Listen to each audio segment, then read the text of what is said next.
에서와 야곱을 잉태하였을 때도 천사를 통해서 이 리브가에게 이렇게 말씀하죠.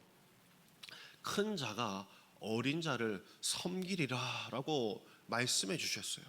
리브가는 그것을 듣고 이게 무슨 이야기인가 라고 싶었지만 그 결말을 보게 되면 동생이 그 위에 서게 된다라는 것을 알 수 있죠. 하나님은 문화와 전통 그리고 관습에 일치하여 일하기도 하시지만 때로는 그것을 초월하시면서 일하시는 분이 하나님이십니다. 때로는 하나님도 참 별나시네라고 할 수 있겠지만 그것은 하나님의 자유인 것이죠. 하나님의 의지이고 하나님의 뜻인 것입니다. 이것을 오늘 저와 함께 살펴보면서 하나님 안에서 그 자유가 무엇인지, 하나님 안에서 자유함을 누릴 수 있는 것은 내가 어떻게 하나님의 뜻을 받아들여야 하는 것인지를 한번 살펴보기를 원합니다. 제가 아이를 낳으면은 제가 꼭 하고 싶었던 것이 무엇이었냐? 그것은 저희 아이들을 아버지께 이 아이였을 때, 갓난아기였을 때 세례를 받게 하는 것이 제가 가장 먼저 하고 싶었던 일이었습니다. 저희 아이들이 이제 셋이 있는데 저희 아이들은 저희 아버지께 다 세례를 받았어요. 그것이 얼마나 기쁨이 된지 몰라요. 저희 아이들이 아버지에게 축복을 받는 모습, 그리고 손주를 축복해 주는 그 아버지의 모습을 봤을 때 정말 복되다라는 마음이 많이 들었습니다. 이 야곱, 에서 형 위에 큰 자로 섬김을 받았던 이 야곱도 나이가 지극히 먹어서 이제 요셉의 자녀들에게 축복을 해줄 시간이 다가왔습니다. 죽을 때가 다가와서 이제 눈과 귀가 멀어졌을 때 이제 축복을 해줄 타이밍이 온 것이죠. 그리고 그런 그에게 아들 요셉은 두 자녀 므낫세와 에브라임을 두 손을 끌고 아버지께 찾아갑니다. 그것이 오늘 말씀에 해당되는 본문이죠. 역시나 야곱은 나이가 들어서도 예상치 못하는 행동을 첫 번째로 가지게 됩니다. 요셉에게 이렇게 이야기합니다. 너의 두 아들은 내 것이다 라고 이야기를 합니다. 창세기 48장 5절에서 6절을 보게 되면 이런 말씀을 합니다. 제가 읽겠습니다. 내가 애굽으로 와서 내게 이르기 전에 애굽에서 내가 낳은 두 아들 에브라임과 므낫세는 내 것이라. 르우벤과 시므온처럼 내 것이 될 것이요 이들 후에 내 소생은 내 것이 될 것이며 그들의 유산은 그들의 형의 이름으로 함께 받으리라 라고 말씀합니다. 이런 일이 흔할까요?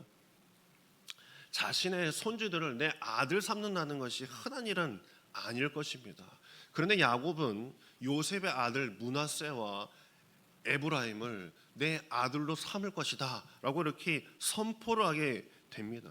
결국 므낫세 에브라임은 이렇게 자신의 아들로 삼으면서 우리가 알고 있는 12지파가 만들어지게 되는 것이죠. 그래서 가나안 땅으로 들어갔을 때 12지파가 바로 이 므낫세와 에브라임이 속하게 되면서 12지파가 된 결과가 되는 것입니다. 그리고 야곱의 뜻밖의 행동 두 번째는요, 므낫세 에브라임을 축복할 때 벌어지게 돼요. 이제 내가 아들로 삼겠다라고 먼저 요셉에게 이야기를 하고 나서 축복을 할 때였어요. 요셉의 두 아들을 야곱에게 데려올 때 이 사람이 그렇죠. 축복을 받을 사람을 아버지 오른손 아래에다가 두는 것이 일반적일 것이에요. 그렇죠. 그래서 왼손에다가 므낫세 손을 잡고 가고 그 다음에 오른손에 에브라임의 손을 잡고 가서 눈이 어두운 아버지 앞에 그대로 앉히면 이 마주하고 있는 아버지가 오른손을 당연히 므낫세 위에 그리고 왼손을 어디 위에요? 에브라임 위에 되겠죠. 그걸 생각하고 요셉은 데리고 간 것이에요. 그런데 오늘 말씀을 보게 되면 참 희한한 것이 있어요. 요셉이 데려온 순서대로 아버지는 축복을 하지 않게 됩니다. 오른손의 축복은 장작에 가는 것이 그 당시의 문화였고 전통의 상식이었습니다. 이에 자기 앞에 자신의 손자들을 다 두고 뒤로 빠진 요셉의 의도를 다 알고 있었음에도 불구하고 요셉은 다른 행동을 취하게 됩니다. 창세기 48장 13절에서 14절까지 말씀 우리 함께 읽도록 하겠습니다. 오른손으로는 에브라임을 이스라엘 왼손을 향하게 하고 왼손으로는 므낫세를 이스라엘의 오른손을 향하게 하여 이끌어 그에게 가까이 나아가매 이스라엘이 오른손을 펴서 차남 에브라임 머리에 얹고 왼손을 펴서 므낫세 머리에 얹으니 므낫세는 장자라도 팔을 엇바꾸어 얹었더라. 아멘. 결국 장남의 축복을 차남 에브라임이 받고 차남의 복을 장남 므낫세가 받게 된 거예요.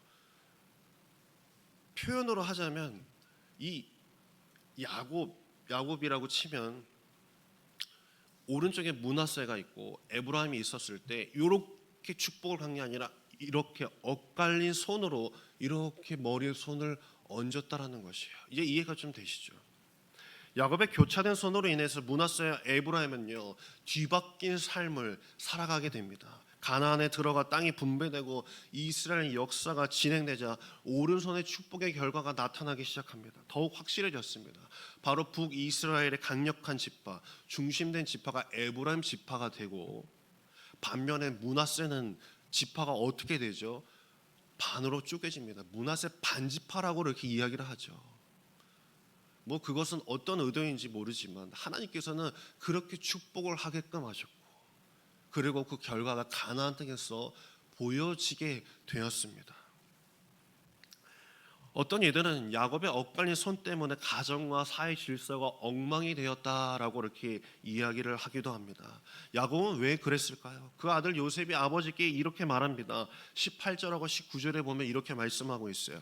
그의 아버지에게 이르되 아버지여 그리 마옵소서 이는 장자니 오른손을 그의 머리에 얹으소서 하였으나 분명히 이야기를 했어요. 아버지 이거 손이 다릅니다. 그의 아버지가 허락하지 아니하며 이르되 나도 안다 내 아들아 나도 안다. 그도 한 족속이 되면 그도 크게 되려니와 그의 아우가 그보다 큰 자가 되고 그의 자손이 여러 민족을 이루리라 하고 아멘. 요셉이 아버지에게 잘못 놓여졌다라고 했을 때 나도 안다라고 표현을 했습니다. 야곱의 의도적으로 그의 손을 어긋나게 올려놓은 것이에요. 어쩌면 그의 인생 가운데 그는 알고 있었을 거예요. 자신도 형 에서와 자신이 태어났을 때부터 천사가 예언한 것처럼 또한 하나님께서 자신의 축복을 주신 것처럼 어쩌면 하나님의 의도는 관습과 전통에 따라서 이어가는 것이 아니라 하나님께서 마음을 주신 대로 그 섭리 가운데 일어나는 것임을 그도 알고 있었을 것이고 축복을 해 주었을 때 분명히 하나님의 마음이 그에게 있었을 것이 그렇게 축복을 해 주었다라는 이야기입니다. 에서와 야곱 그리고 에브라임과 므낫세의 경우 하나님께서 무언가 말씀하시려는 것이 있지 않겠습니까? 하나님을 고정된 틀에 제한하는 것이 있기 때문인지 아닌지를 우리는 살펴보아야 한다는 것입니다. 예수님께서도 제자들의 발을 씻기려 할 때 베드로가 거부한 것처럼 큰 자는 섬김을 받고 작은 자가 섬겨야 한다는 기존의 사회적 틀을 통념을 고집했기 때문에 그 당시의 사람들은 하나님의 섬김의 원리, 하나님의 나라의 그 원리를 받아들이지 못했었습니다. 예수님 역시 늘 하셨던 말씀, 나중된 자로서 먼저 되고 먼저 된 자로서 나중 될 것이다 라는 우리가 감히 상식적으로 이해하지 못하는 것들을 하나님께서 내놓으시면서 그것이 하나님의 나라다라고 말씀해 주셨습니다. 바울의 이해도 이와 다르지 않습니다. 고린도전서 1장에 보면 이런 말씀이 나오죠. 하나님께서는 세상에 미련한 것을 택하사 지혜 있는 자들을 부끄럽게 하시려고 세상에 약한 것들을 택하사 강한 것들을 부끄럽게 하신다라고 말합니다. 세상의 논리로 세상의 힘의 원칙으로는 그게 불가능한 것을 하나님은 그게 가능토록 하신다라고 말씀해 주셨습니다. 우리는 하나님을 우리의 뜻 안에 넣고자 하지만 하나님은 많은 경우 뜻 밖에서 일하실 때가 참으로 많으십니다. 어쩌면 여러분의 삶 가운데서도 내 기도 제목은 여기였었는데 하지만 하나님께서는 그 틀 밖에서 일하시면서 우리에게 보여주시고 우리를 이끌어 가실 때가 참으로 많지 않습니까? 우리의 축복은 여기였었는데 하나님의 축복은 이렇게 주어질 때도 참 많다라는 것을 믿으시길 간절히 소망합니다. 우리는 나의 영혼에 이 말씀을 새겨야 됩니다. 하나님이 우리의 뜻을 따라야 하는 것이 아니라 우리가 하나님의 뜻에 순종해야 되는 것을 믿으시고 하나님 앞에 순종하는 저와 여러분 되기를 간절히 소망합니다. 이것이 바로 장남의 축복을 에브라임에게 주면서 야곱이 므낫세와 에브라임 그리고 온 이스라엘과 자손에게 기대한 삶, 또한 오늘 이 시간 저와 여러분에게 기도하는 삶인 줄, 하나님께서 우리에게 기대하는 삶인 줄 믿으시길 간절히 소망합니다. 기도하겠습니다.